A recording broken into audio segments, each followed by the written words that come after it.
Në Shkodër kene një shprehje të urtë, edhe thojmë nuk ke nevojë me e nama tjetrin, pra nuk ke nevojë me e mallku. Thuj të rrit mendja. Asnjë perëndori nuk mposhtet nga jashtë, nuk mundet kush me i qëndru përballë. Fortit nuk i delet para valla, sepse i forti të mposhtë të dëmton. Po atëherë si mundet me jar fundi pra? Po këtu ka një kleçk, subhanallahu. Allahu që e ka përsos krijimin dhe ka vendos balancën në gjithësi, ka vendos rrugës disa sprova, disa kurthe, po jo kurthe në konotacionin negativ. E kurthi i të fortit valla, është me një mallësia, arroganca dhe vetpëlqimi. Ama ç'a ndodh? Arroganca ka një karakteristikë. Sjell me veti fodollekun. Pra bëhesh fodoll.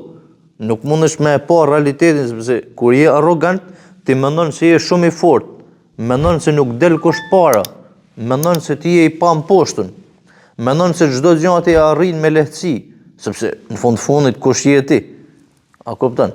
Edhe kur arroganca të pushton, duke menduar se nuk del kush para, kajherë i bën llogarit gabim. E ç'a ndodh mani? Të has sharra në gozhë, merr në qafë disa vet, domethënë merr në qafë disa njerëz, mandej del një budall dhe t'i thën hund.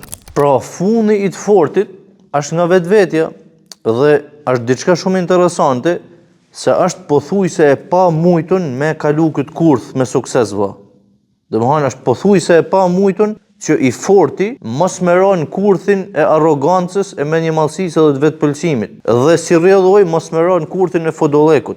Kështu e ka kriju Zoti këtë natyrë. Përveç atyne që i besojnë Allahut dhe i friksohen atij. Dhe kjo është shumë e rrezikshme, por në të njëjtën kohë është ligji i Allahut që e ka vënë në krijim për të ruajtur balancën, sepse nëse i forti i pa drejt do të ishte gjithmonë i fortë, do të prishej toka, do të prishej rregulli, do të prishej njerëzimi. E si përfundim valla, e lutim Allahun xhaleshanuhu që të na ruaj nga fodullat e fortë edhe zullumqtar.